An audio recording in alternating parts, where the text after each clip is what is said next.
بسم اللہ الرحمن الرحیم۔ السلام علیکم ورحمۃ اللہ وبرکاتہ۔ صدر علی وقار، آج میری تقریر کا عنوان ایسا ہے جس کی اہمیت سے آپ سب آگاہ ہوں گے اور اس کی ناقدری کے متعلق بھی باخبر ہوں گے۔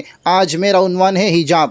آپ سب کی سماعتوں کا طالب ہوں۔ عزیز سامعین، حجاب کے معنی پردہ کرنے کے ہیں۔ حجاب سے مراد یہ ہے کہ عورت اپنے مکمل جسم کو ڈھانپے اور نامحرم کے سامنے بے پردہ ہو کر نہ جائے۔ اسلام ایک مکمل ضابطۂ حیات ہے۔ اسلام نے عورت کو اپنے باپ، بھائی، بیٹے، ماموں، چاچو، سسر، غرض ہر محرم کے سامنے سطر ڈھانپنے اور نامحرم کے سامنے حجاب کرنے کا حکم دیا ہے۔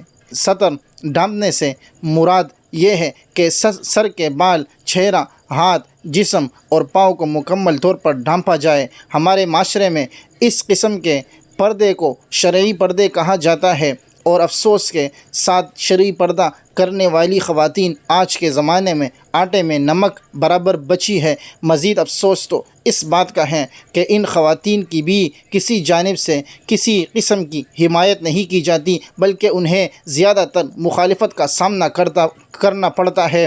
اکثر سننے میں آتا ہے کہ اسلام زمانے کے ساتھ چلنے کا کہتا ہے اور اسلام آسانی والا دین ہے، اس لیے ہم اپنی آسانی دیکھ رہے ہیں۔ لیکن ان لوگوں کو شاید اس بات کا علم نہیں کہ اسلام آسانی والا دین اس لیے ہے کہ وہ سب سے آسان شکل میں موجود ہے۔ اس کی شکل تبدیل ہونے کے بعد آسان نہیں ہوگی، بلکہ بگڑ ضرور جائے گی۔ عزیز سامعین، ایک اور بات کہی جاتی ہے کہ حیا نظروں میں ہونی چاہیے، جبکہ ایسے لوگوں سے پوچھنا چاہیے کہ پھر قرآن میں اللہ پاک نے نبی اور مسلمانوں کو مخاطب کر کے ان کی عورتوں سے پردہ کروانے کا حکم کیوں دیا ہے؟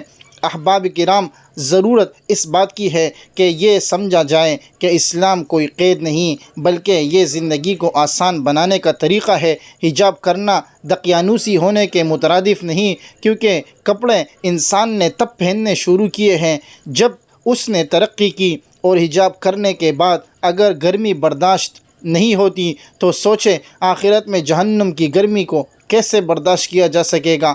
عزیز لوگوں، سمجھنے کی بات یہ ہے کہ حجاب مسلمان عورت کی پہچان ہے، نہ کہ عورت کی ترقی کی راہ میں رکاوٹ۔ اکثر اوقات ایسا بھی ہوتا ہے کہ کئی خواتین حجاب کرتی ہیں لیکن کسی بڑے ایونٹ یا فنکشن پر پیشن کی خاطر حجاب چھوڑ دیتی ہے، حالانکہ یہ زیادہ غلط حرکت ہے، کیونکہ اس سے ظاہر ہوتا ہے کہ اس روز اللہ کو چھوڑ کر نفس کو چنا گیا، جبکہ ہمیں چاہیے کہ اللہ کی رسی کو تھامنے کے بعد اسے چھوٹنے نہ دے۔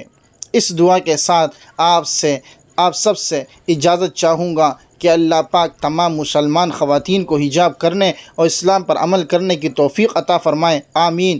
آپ سب کی سماعتوں کا بہت بہت شکریہ۔